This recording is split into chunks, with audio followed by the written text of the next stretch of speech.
नमस्कार, स्वागत है आपका। आप देख रहे हैं CNBC आवाज़ एंड मोतीलाल ओसवाल स्टूडियो से कमोडिटी कॉर्नर। और सबसे पहले हमारे यहाँ पर जो हेडलाइन है वो यहाँ पर एक्सपोर्ट्स पे है।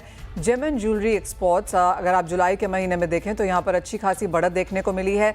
फिर चाहे वो डायमंड्स है, लैब ग्रोन डायमंड्स है, गोल्ड ज्वेलरी है, प्लैटिनम ज्वेलरी है, सभी में यहाँ पर नंबर्स बढ़ते हुए नजर आए हैं। और क्लियरली ये टैरिफ से पहले की बात है, क्योंकि अगस्त में तो अब यहाँ पर US से ही 25% टैरिफ्स आ रही हैं और अगर कोई नेगोशिएशन नहीं हुई तो 27 से यहाँ पर ये 50% भी हो सकता है। टैरिफ से पहले जुलाई में काफ़ी अच्छे नंबर्स इंडियन मार्केट्स में देखने को मिले हैं। अगस्त में ये कैसे रहेंगे, जुलाई में एक्सपोर्ट्स कहाँ हुए, इसकी डिटेल्स लेंगे। साथ ही बात करेंगे यहाँ पर सरकार की जो पहल अब यहाँ पर आते हुए नजर आई है कि अब यहाँ पर आटे में सोयाबीन मिलाया जाएगा उसका न्यूट्रिशन बढ़ाने के लिए। और क्योंकि इंडियन मार्केट्स में सोयाबीन ज़्यादा है, इसके क्या मायने हैं, क्या ऑन ग्राउंड इम्प्लीमेंटेशन कैसे होगी, इस पर भी करेंगे चर्चा।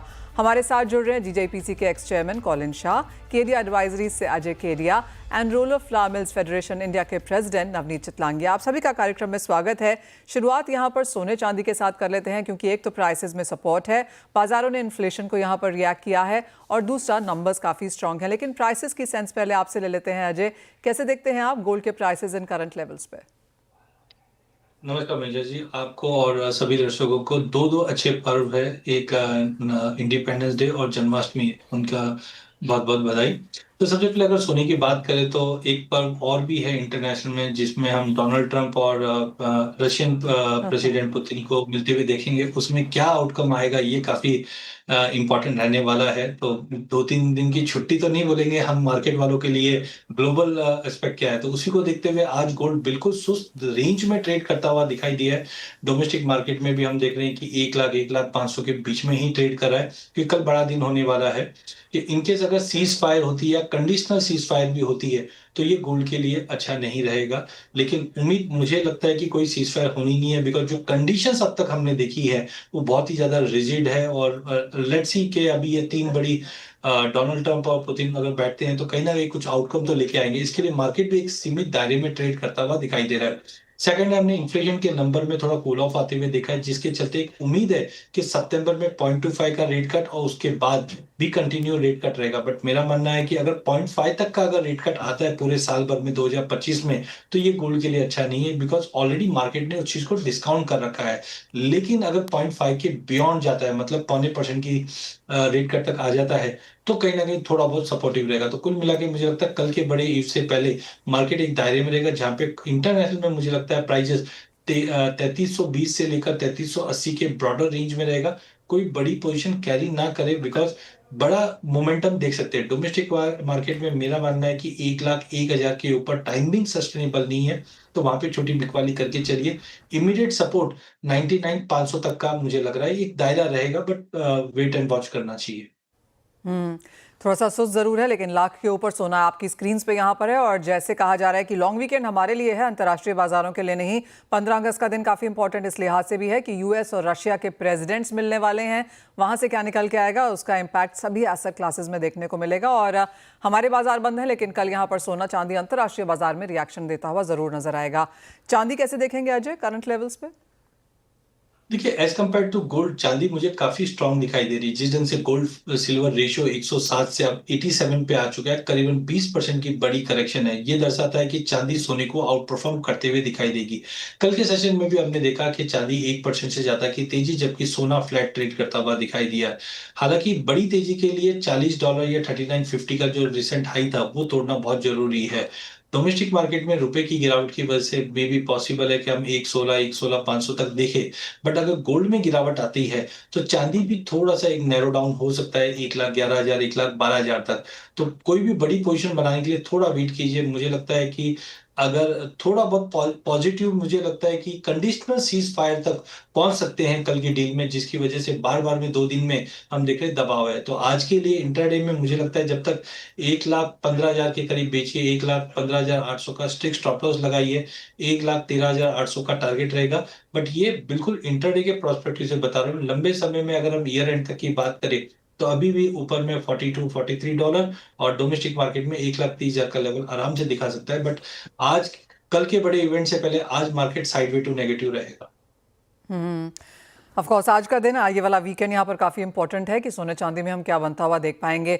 कॉलिन शाह हमारे साथ जुड़ चुके हैं। कॉलिन, जिस तरह के जुलाई के नंबर्स हैं काफ़ी अच्छे हैं, आप कहेंगे ये अगस्त के टैरिफ्स के पहले की मूवमेंट है भारतीय बाजारों की तरफ से? हाँ, यस मनीषा। सो 15% ग्रोथ लगभग इंडस्ट्री ने किया compare to same period last year. जुलाई महीने का खाली देखे तो अप्रैल में जून डाउन ही था और अप्रैल टू जुलाई ओवरऑल डाउन ही है। अगस्त 1 से ये जो नया 25% आने वाला है और जो डी मिनिमिस 27 अगस्त को बंद हो रहा है, तो उसके लिए जो से रश ऑफ शिपमेंट्स जो जुलाई में गया है उसके कारण ये ग्रोथ आया है। मगर अगर आप देखोगे तो रफ इंपोर्ट में खाली 1% का ही ग्रोथ है। तो उसका इम्पैक्ट अब अगस्त सितंबर में आएगा और डाउन ही रहेगा अनलेस के ये यूएस डील अपना नहीं हुआ तो। कॉलिन, जिस जहां पर हम माफ कीजिए खड़े हैं वहां पर 25% टैरिफ्स ऑलरेडी ऑन हैं। अगस्त में 1 to 15 जैसी मूवमेंट्स आप कैसे देखते हैं? ऑफ कोर्स हम रिपोर्ट का इंतजार करेंगे, लेकिन किस तरह का मूवमेंट यहाँ रहा? देखो, और 25% की बढ़ावा के पहले जो शिपमेंट्स भेजने थे वो अभी भी जारी है। तो वो आई गेस थोड़ा स्पाइक शायद देखेंगे, बट उसके बाद ड्रॉप हो जाएगा। अगर हम डेटा डिटेल्स में देखें कॉलिन, तो जी हाँ, इंपोर्ट जो रफ का है वहाँ पर हमने एक गिरावट आते हुए देखी है, लेकिन जो एक्सपोर्ट के नंबर्स हैं यहाँ पर गोल्ड ज्वेलरी, जेमन जो पॉलिश्ड एंड जेमस्टोन्स हैं वहाँ पर एक बढ़त देखने को मिली है। लैब ग्रोन डायमंड्स में एक बहुत ज़्यादा तेज़ी यहाँ पर देखने को मिली है। इसे कैसे रीड करते हैं? नहीं, देखो, लगभग सारे नंबर्स 15% जैसे अप है, right. Polish lab grown is 27% higher. तो वो इसलिए हायर है बिकॉज ऑफ ये सीजन का जो स्पाइक, जो भी मैन्युफैक्चरर है उसके जो क्रिसमस के ऑर्डर्स थे जो जनरली से अगस्त, सितंबर, अक्टूबर, नवंबर तक भी जाते थे, ओके, वो सब मैन्युफैक्चरर ने ट्राई किया है कि जून, जुलाई और अगस्त में जितना कवर हो सके उतना कर दिया है। तो थोड़ा preponement of shipments to save on tariff, वही एक्चुअली सिनारियो हुआ है। तो जो बढ़त देख रहे हैं वो इसलिए देख रहे हैं क्योंकि यूएस में लैब ग्रोन ज्वेलरी की स्पाइक भी हो रही है, more lab grown is selling at consumer end, so वो भी हो रहा है।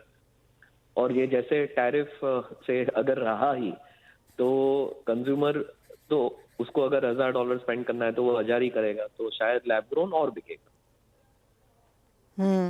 तो आप कह रहे हैं कि जो फेस्टिवल्स का जो क्रिसमस के ऑर्डर्स थे वो यहाँ पर ऑलरेडी जुलाई में हमने जाते हुए यहाँ पर मार्केट्स में देखे हैं। ये तो यूएस की बात हुई, लेकिन जो बाकी कंट्रीज़ हैं जो इंडिया के लिए ग्रोइंग कंट्रीज़ हैं, UK for example, middle east जैसे एक और है, यहाँ पर किस तरह की ग्रोथ आने वाले महीनों में अब एक्सपेक्ट की जा सकती है? जो पूरी दुनिया है वो ये यूएस के टैरिफ सिचुएशन और ग्लोबल अनसर्टेनिटी से अफेक्टेड है, और उसमें हमारी जो क्लास ऑफ इंडस्ट्री है, कमोडिटीज है, वो खास अफेक्ट हो गई है बिकॉज गोल्ड के प्राइस और प्लेटिनम के प्राइस और सिल्वर के प्राइस इतने बढ़ गए हैं। Natural lab grown pricing is steady, so उसका इतना इम्पैक्ट नहीं है, बट ये प्राइस इंक्रीज और वोलेटिलिटी के कारण थोड़ा इंडस्ट्री ये साल स्टडी के 5-10% डी ग्रोथ होगा रिटेल एंड पे, और उसका जो एक इम्पैक्ट है हम लोग सब पे आएगा इन टर्म्स ऑफ एक्सपोर्ट। तो बाकी सब मार्केट स्टेडी है, शायद यूएस के जितना टर्मोइल नहीं है, बट आई डोंट थिंक इतना बड़ा ग्रोथ भी आएगा वहां पे बिकॉज ऑफ अनसर्टेनिटी। जो अनसर्टेनिटी है सारे कमोडिटीज में, वो कारण से शायद इतना ग्रोथ ना आए ये सीजन में। कॉलिन, सिल्वर ज्वेलरी में एक डिक्लाइन देखने को मिला है। आप कहेंगे लोगों का रुझान अब भी यहाँ पर gold and diamond and lab growns पे ज्यादा रहा, silver jewellery not so much? नहीं, सिल्वर ज्वेलरी में क्या है, जो सिल्वर के रेट इतने बढ़ गए तो उसका एक इम्पैक्ट आया बिकॉज अनप्रेसिडेंटेड एक साल में उनका बढ़ावा हो गया लास्ट, जैसे गोल्ड में हुआ और प्लैटिनम में भी हुआ, बट सिल्वर में थोड़ा और प्राइस इंक्रीज के कारण थोड़ा स्लगिशनेस है। But come season silver jewellery will recover because आज फर्क गोल्ड ज्वेलरी और सिल्वर ज्वेलरी में बहुत बड़ा है।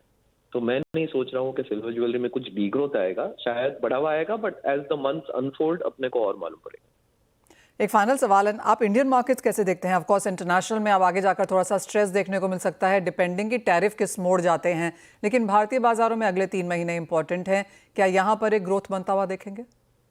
यहाँ पे वैल्यू में ग्रोथ बनता हुआ देखेंगे, जैसे पहले भी अपनी बात हुई थी, 10 से 15% ग्रोथ वैल्यू टर्म्स में होगा, बट वॉल्यूम टर्म्स में बिकॉज जो प्राइस बढ़ गए हैं सारे कमोडिटीज के, शायद 10-15% डी ग्रोथ हो जाए, बट वैल्यू में ग्रोथ आएगा। Point taken. तो 10 से 12% वॉल्यूम डी ग्रोथ देख सकते हैं, लेकिन वैल्यू में 10 से 15% का इजाफा यहाँ पर बनता हुआ नजर आएगा। इंटरनेशनल मार्केट्स ऑफ कोर्स थोड़ा सा यहाँ पर क्वेश्चन मार्क है। कॉलिन एज ऑलवेज बहुत शुक्रिया साथ जुड़ने के लिए और वो सेंस भी देने के लिए। उन नंबर्स का मायने क्लियरली यही है कि टैरिफ लगने से पहले जुलाई में हमने अच्छी खासी शिपमेंट्स आते हुए देखी हैं। अगस्त के नंबर्स यहाँ पर at least for the first half on the stronger side रह सकते हैं। लेकिन इसी के साथ रुकेंगे एक ब्रेक के लिए। इंपॉर्टेंट खबर ये है कि अब आटे में सोयाबीन मिला के दिया जाएगा। क्या है डिटेल्स, जानेंगे इस ब्रेक के बाद।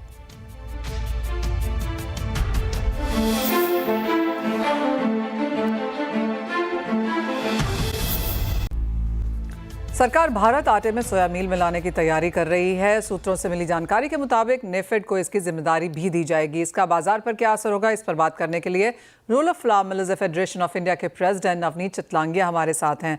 नवनीत, काफ़ी समय से जो भारत आटा की बात की जा रही है उसमें न्यूट्रिशन ऐड करने की बात की जा रही है। ये कॉन्वर्सेशन आपके साथ भी हुई है कि हाँ, इसको और न्यूट्रिशियस बनाने की बात होती है, फोर्टिफाई करने की बात होती है, लेकिन अब जो ये सोया मील की बात चली है, इसे आप कैसे देखते हैं? मैडम, भारत सरकार आज के दिन जो एक्सप्लोर कर रही है सोया मील आटा में मिलाने की, ये एक बहुत अच्छा कदम होगा और ये फूड सिक्योरिटी के साथ साथ न्यूट्रिशनल सिक्योरिटी के पॉइंट ऑफ व्यू से भी इंडियन पॉपुलेशन के लिए बहुत अच्छी बात है। आज अगर हम देखें तो जो वेजिटेरियन पीपल हैं कंट्री के, उनको प्रोटीन सोर्स बहुत कम अवेलेबल है। बहुत थोड़ा-सा दाल या पनीर या मिल्क ये ले लेते हैं, दही ले लेते हैं, लेकिन उससे कुछ फ़र्क पड़ता नहीं है। तो अगर ये डे टू डे लाइफ में थोड़ा-सा सोया मील हमारे को मिल जाता है आटे के साथ में मिल करके, तो ये एक बहुत अच्छा कदम होगा और हम लोग इसका पूरा समर्थन करते हैं। हमारी मिलें भी सब तैयार हैं। अगर सरकार हमारे से कहती है कि भई सोया मील साथ में ऐड करके बनाना है भारत आटा में, तो हम तुरंत बना करके देंगे भी उनको। और हम इसको और आगे कदम उठाने की बात करेंगे सरकार से कि भारत आटे में ही नहीं, बल्कि पब्लिक डिस्ट्रीब्यूशन सिस्टम में जो वो आज के दिन गेहूँ बाँट रहे हैं, उसको भी wheat flour, soya wheat flower in लिeu of wheat भी अगर बाँटे, तो वो भी एक बहुत अच्छा कदम होगा। जहाँ तक इसकी कॉस्टिंग की बात आती है नवनीत, कैसे देखते हैं आप? क्योंकि मील के प्राइसेस काफ़ी गिरे हैं, एक्सपोर्ट मार्केट थोड़ी सी कमज़ोर है। न्यूट्रिशन के साथ साथ ये एक और तरीका है क्योंकि जो सरप्लस मील है वो भी यहाँ पर यूज़ हो जाएगा। देखिए मैम, ये सरप्लस मील है, ये सोया इंडस्ट्री भी इस चीज़ को फेस कर रही है और हम लोग भी आज के दिन इस चीज़ को फेस कर रहे हैं। जब से एथेनॉल प्रोडक्शन बढ़ा है और डीडीजीएस का प्रचलन कैटल फीड में होने लग गया है, तो सोया मील के साथ-साथ हमारी इंडस्ट्री का ब्रांड भी, ये दोनों के प्राइसेस बहुत ज़्यादा डिक्लाइन हो गए हैं। और इसके लिए ये सरकार को एक्सप्लोर करना भी ज़रूरी है कि कहीं न कहीं सोया मील को भी डिस्पोज़ ऑफ का एक रास्ता मिले। तो वो अगर हमारे फीड में हमारे खाने में अगर इसका यूज़ हो जाता है, तो इससे बढ़िया और कोई बात नहीं हो सकती और हम इसके लिए एकदम तैयार हैं। और रही कॉस्टिंग की बात, तो बहुत ज़्यादा कॉस्टिंग का इफ़ेक्ट आता नहीं है। आज के दिन अगर हम इसको मिक्स करते हैं, तो बहुत छोटा-सा प्रोपोर्शन इसका कॉस्टिंग में बढ़ता है, तो वो कोई बहुत बड़ी बात नहीं है। तो as of now of course ये बातचीत है नवनीत, और जैसे आपने कहा मिलें यहाँ पर तैयार हैं, ये काम किया जा सकता है। कितना समय आपको लगता है इसमें लगेगा, और जिस तरह की पॉसिबिलिटी प्रोबेबिलिटी यहाँ पर है, कितनी जल्दी ये होता हुआ नजर आएगा? मैडम, ये सरकार के ऊपर डिपेंड करता है कितनी जल्दी हम कर सकते हैं। हमारी तरफ से हम तुरंत तैयारी कर सकते हैं। हम लोगों को बहुत ज़्यादा इसमें चेंजेस करने की ज़रूरत नहीं पड़ती है। तो हम लोग इसको मिक्स करके हमारे आटे में मिक्स करना है, वो मिक्स करके, और जिस प्रोपोर्शन में गवर्नमेंट बोलेगी, अभी वो विचार कर रहे हैं 5% तक मिक्स करने का, तो हम लोग 5% तक मिक्स कर सकते हैं। एफएसएसएआई का भी कहना है कि वो प्रोटीन प्रचुर आटा वो परमिट करते हैं, उसमें वो 15% तक सॉल्वेंट एक्सट्रैक्टेड प्रोटीन को मिक्स करने का परमिशन दे रखा है उन्होंने। और अभी तो सरकार 5% तक सोच रही है, तो हम लोग आराम से कर सकते हैं, कोई दिक्कत नहीं है इसमें। ये कोई बहुत बड़ा कोई टेक्नोलॉजी इन्वॉल्व नहीं होनी है इसमें, ये सिंपल सा है। इसका अब सारा सरकार अगर विचार करे, हम लोगों को भी उस मीटिंग में शामिल करे और हमसे भी राय ले, तो हम लोग उनको बता सकते हैं कि कैसे-कैसे ये होगा, और हम उनको एक्सपेरिमेंट करके भी दिखा सकते हैं। पायलट प्रोजेक्ट भी कर सकते हैं, जिससे उनको ये विश्वास हो जाए कि हाँ, हम सक्षम हैं इस काम को करने के लिए। अमेजिंग। नवनीत, बहुत शुक्रिया साथ जुड़ने के लिए। तो जैसे आपने कहा, तैयारी है, 15% एफएससीआई अलाउ करती है, 5% सरकार सोच रही है, 2 समस्याएं इससे हल हो जाएंगी, तो क्लियरली एक राइट डायरेक्शन में राइट कदम उठता हुआ और इंडस्ट्रीज के लिए एब्सोल्युटली तैयार है। अजय, आप कैसे देखते हैं overall agriculture as a space, और जो ये थोड़े से आउट ऑफ द बॉक्स या जिस तरह से इंडस्ट्री रिप्रेजेंटेशन हमने सरकार को जाते हुए देखे हैं, जिसका एक पॉजिटिव रिस्पॉन्स सरकार की तरफ से आ रहा है, सही कदम पे हैं? नहीं, बिल्कुल काफी चौंकाने वाली रिपोर्ट है। और मैंने भी काफी, जैसे भी मसालों में मैं काफी जन से बात कर रहा था, तो एफएमसीजी कंपनी इंटरेस्ट ले रही है। जैसे मैंने सुना प्रोडक्ट के धनिए का फेस वॉश, धनिए के स्क्रीन क्रीम, तो मतलब ये इनोवेशन जब तक नहीं आएंगे, जब तक प्रोडक्शन। और सोयाबीन के लिए तो एक ऐसा सिनेरियो बन चुका था, क्योंकि सबसे ज्यादा पोल्ट्री इंडस्ट्री में यूज हो रहा था। अब डीजीजीएस आने के बाद ऐसा लग ही नहीं रहा था क्या नया आ सकता है, और ये बहुत ही बड़ा गेम चेंजर हो सकता है, क्योंकि सप्लाई भी हमारे पास अच्छी है, कंजम्पशन भी हमारे पास काफी अच्छा है। बट ओवरऑल हम मसाले की ओवरऑल हम एग्री मार्केट की बात करें तो लंबी छुट्टी के चलते आज मार्केट का सेंटीमेंट थोड़ा सा खराब होता हुआ दिखाई दे रहा है, जहां पे मुझे लगता है कि कहीं ना कहीं गवार शीट गवार गम पहला इस पे आएंगे। तो यहाँ पे हम देख रहे हैं कि मार्केट अभी भी दायरे में ही ट्रेड कर रहा है, कोई बड़ी तेजी या बड़ी मंदी नहीं है। यहाँ पे भी मुझे लगता है 5200 से लेकर 5300 के बीच में सितंबर वायदा ट्रेड करता हुआ दिखाई देगा। गवार गम में भी मुझे लगता है आज थोड़ी बिकवाली बढ़ सकती है, जो 9650 तक का लेवल दिखा सकती है सितंबर वायदा। जबकि हल्दी में कल हमने जबरदस्त तेजी आती हुई देखी है, और आज थोड़ा मुनाफा वसूली जरूर है, बट फंडामेंटल मुझे काफी अच्छे दिखाई दे रहे हैं। तो यहाँ पे अक्टूबर वायदे की हल्दी 13,250 के करीब लेना चाहिए, 13,100 का स्टॉप लॉस लगाना चाहिए, 13,500 तक का टारगेट रहेगा। सेकंड एक अच्छी कमोडिटी है, वो है कैस्टर। कैस्टर के अंदर एक अच्छे करेक्शन के बाद मार्केट एक सपोर्ट लेता हुआ दिखाई दे रहा है।